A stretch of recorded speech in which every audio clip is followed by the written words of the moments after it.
world of handmade business can be tough when trying to monetize what you love. We've got truth bombs and motivation to help you find your way through. Passion to profit, let's start today, 'cause the world needs what you create. Tune in right now, it's your shot to learn how to be a handmade boss. Hey everyone. Today we are breaking down Etsy's latest earnings report, but don't worry, this isn't going to be some really dry financial recap. So as of a few hours ago, as of recording this, Etsy have actually released their latest Q2 2025 earnings report.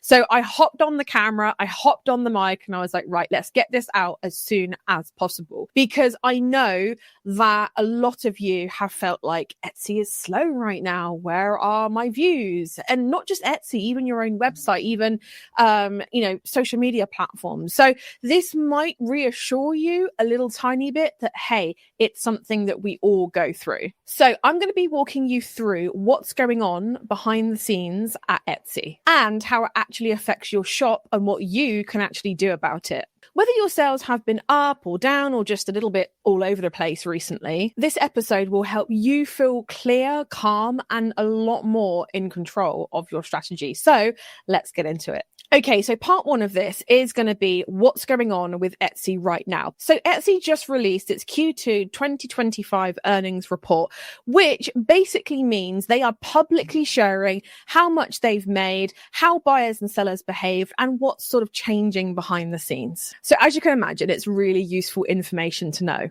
So here's what stood out. Sales across Etsy are down. So it is confirmed sales have been feeling rather slow. Shoppers spent about 5% less this quarter than they did last year. But, and this is a big one, Etsy made more money overall. Why? Because they've increased their fees, especially ad fees. So now you know. Point number 3 is buyer numbers are flat. So the platform is not growing as fast, and the buyers who are shopping, many are only buying once. Now, if you feel like it's felt harder to get noticed or make consistent sales, this report actually confirms that you're not imagining it. It is a thing. So part 2 of this is what this means for you without the panic. Okay, so let's just go through, because a lot of people are panicking right now. And to be honest with you, this happens every single summer, every single year.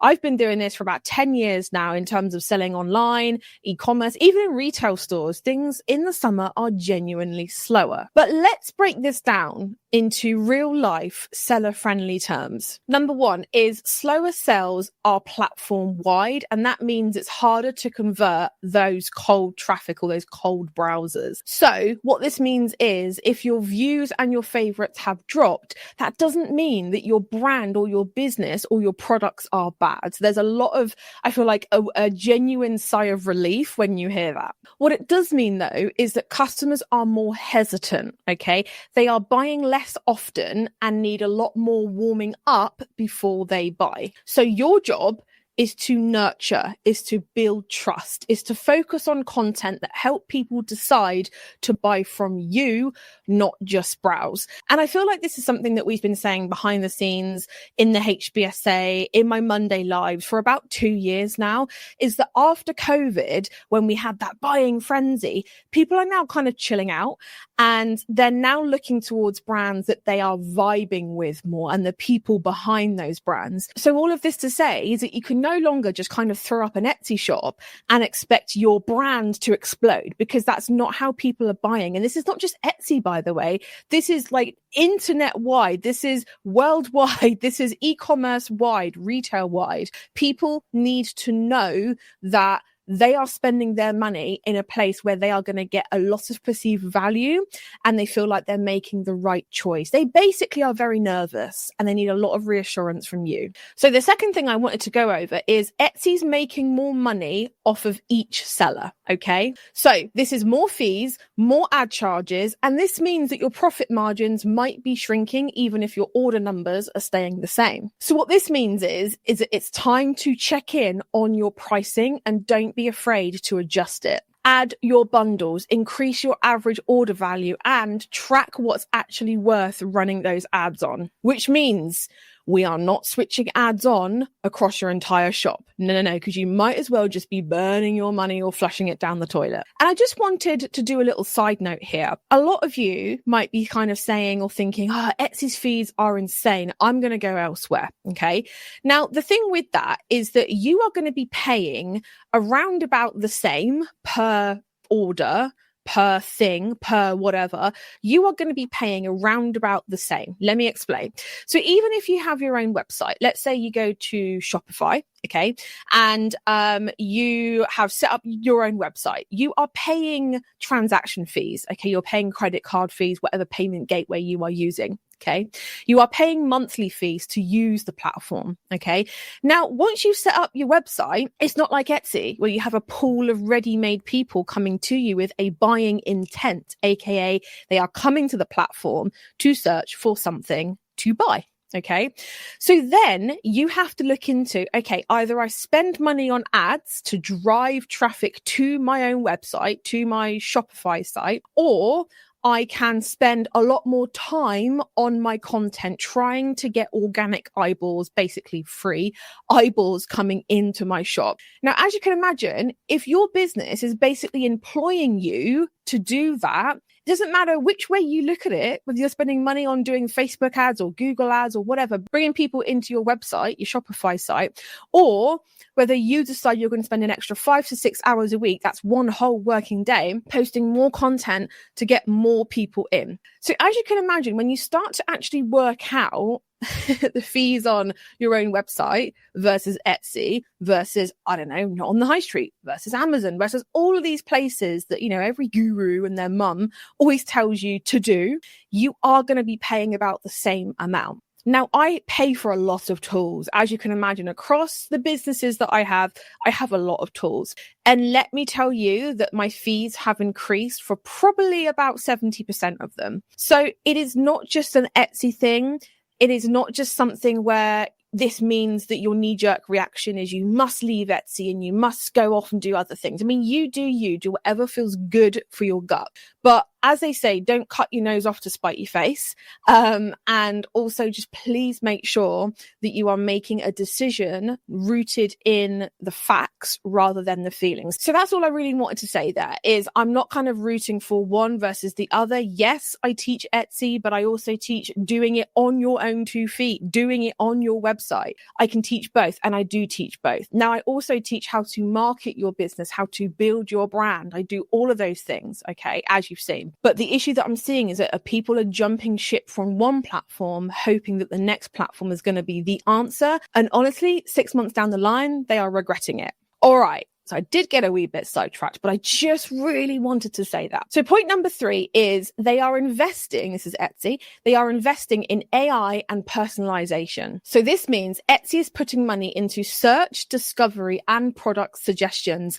That's great if your listings are being optimized in the right way, as you can imagine. So your photos, your titles, your tags, and your product range matter more than ever. We want clear categories, clear branding, help the algorithm understand what your shop is all about, help it to help you, basically. Okay, so part 3 of this is what you can do right now. Okay, so there's 4 things I want to go over. So the first thing is I want you to revisit your listings. I want you to make sure your best sellers are easy to find, they are well optimized, and have strong first photos. Okay, so that's the first thing. Now, even if the idea of doing that across your whole shop is mind-boggling, just pick 10 and just spend the day going through them at your own pace. Okay. Number 2 is to simplify your strategy here. If you've been trying to be everywhere and spreading yourself incredibly thin, I want you to focus on 1 to 2 channels that actually convert, aka find your home hub. And if you don't know about that, I have a episode all about that. I'll pop it in the show notes, which one that is, but you just want to find your one platform that you want to go all in with. Number 3 is to get personal. Etsy's report shows that at the moment, repeat buyers are becoming rarer. So use packaging, follow-up emails, or loyalty beauty offers even, to turn a one-time buyer into a fan. Now, point number 4 is look beyond just the one platform. Now, if you love Etsy and you're saying, you know what? That's great. I'm just going to, adjust my pricing. I'm going to ride it out. I've been going long enough to know that the summer is always slow. I always feel this internal sense of panic, but then September hits and it all starts back up again. That's amazing. That's fine. That's fab. However, if you are thinking, okay, I feel as if I need to do something, just a little something to just kind of have that backup, it might be time to start that email list, quite honestly. It might be time to improve your social media presence. It might be time to explore Pinterest. Diversify, but do it gently. Do one thing at a time and spend 6 months at least mastering it. And just another thing is that if your sales are slower than last year, that's not failure, that's feedback. And that's a kind of feedback that can help you to strengthen your systems, to improve your business, to tweak your offers and build a brand that's resilient, not just reactive. So my quick closing thought here is the platform might shift, being Etsy, could be not on the high street, could be Amazon. Like I said, it could be anything. The platform that you're on, whatever that is, might shift. The fees might rise, the trends might change, but you, with your products, your voice, your care, your love, are the constant thing. Okay. And make sure that that is the constant thing. All that to say, keep showing up, keep learning, and know that just by listening to this and thinking about your next step, you're basically already moving forward. So boss, thank you so much for joining me. I know it was a bit of an off the cuff kind of shorter one, but I really wanted to get this one out just so you guys were feeling a lot more reassured and you kind of know what the state is right now, because, it's not just Etsy that's going through this. There's a lot of other places that are feeling the same pinch. We all knew it was coming.